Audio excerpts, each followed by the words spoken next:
All right, for more on the story, we cross to SABC News reporter Natasha Phiri, who's at the FNB Stadium. Good afternoon, Natasha.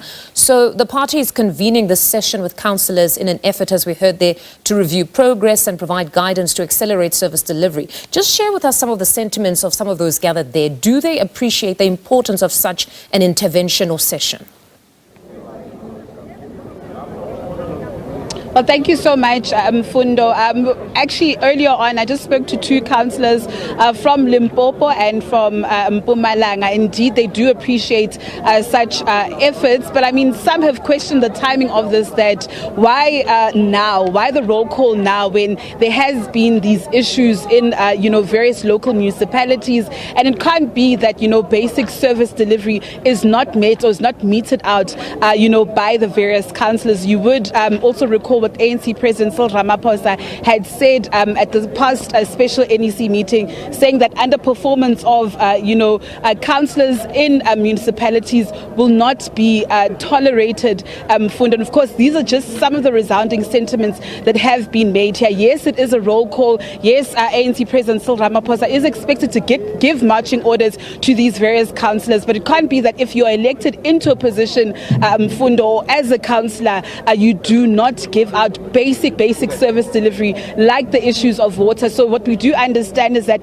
there are closed commissions right now. The various provincial secretaries of the various provinces are actually giving a feedback to the various councillors. But let me just gauge the views of the ANC Youth League. You would know that they came out of an ANC Youth League National General Council this past weekend. And of course, you heard there the sentiments by the Youth League President, Mr. Collen Malatji, saying that everybody in the Youth League, everybody who actually joins the ANC should be vetted. Mr. Malatji, thank you so much for joining us on SABC News. Welcome. I think this is a very important, occasion or event for the ANC. But one would actually question why now?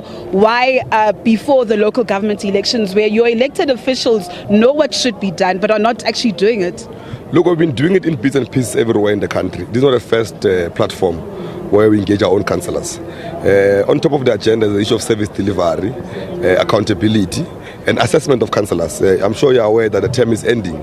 Next year we're going to local government election. Now is the best time to assess which councillors must we retain and the ones that must not retain. And all of that will be based on performance and how municipalities have been operating. The AG was clear that a lot of our municipalities are mismanaged, and most of them are led by us, which are mismanaged. And these are areas we want to correct and fix. Yes, there are those that are performing very well.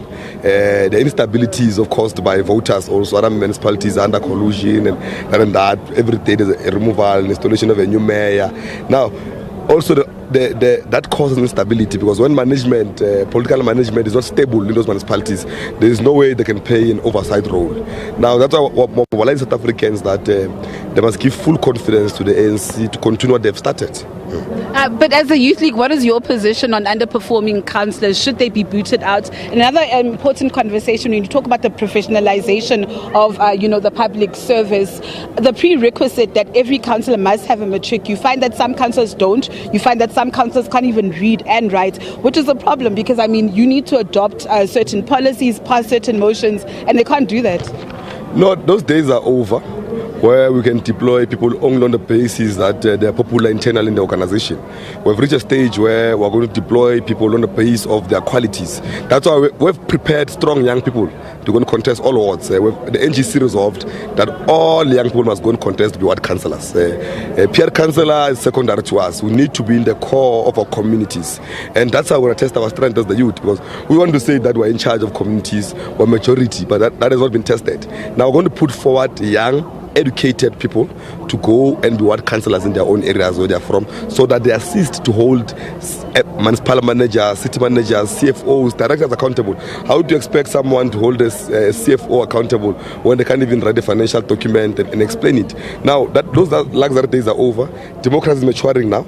It needs the best of this country. Yeah. Mr. Malatji, thank you so much for your time. Of course, the ANC Youth League saying that those luxury days are over, Mfundo, the days of, councillors or unqualified councillors getting into positions not being able to read all rights, to even read financial statements of a municipality are actually over. And these are some of the salient points that are actually coming out here of this ANC roll call. We are expected to be joined by Phiri Majodina, who is the Minister of Water and Sanitation, who also is an ANC PEC member, just to give an update about the issues around water. You would remember we covered in a story very extensively last week of the protests that happened in Westbury, in Coronationville, as well as Ebony in Tembisa around the issues of water. We do understand that those issues were actually raised here by Mr. Lesufi in giving a feedback to these ANC councillors. Of course, there was the Johannesburg mayor, but unfortunately wasn't delegated to actually speak to us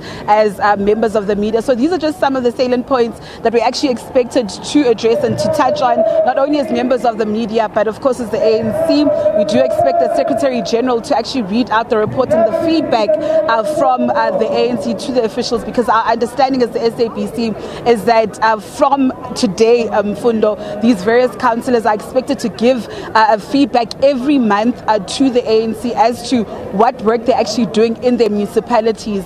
And of course, if they don't meet their targets, then heads must roll. But like I indicated earlier on, some questioning the timing of it, that is it because the ANC roll call problem is actually happening, our program, I beg your pardon, is actually taking place now because the ANC is gearing up for the elections. Some would say, why did it not happen a long time ago? I mean, the sentiments are that basic service delivery in Fundo is not a privilege. Service delivery is a basic human right. People in municipalities are supposed to get running water. People in municipalities are supposed to get ablution facilities, very basic things like electricity as well.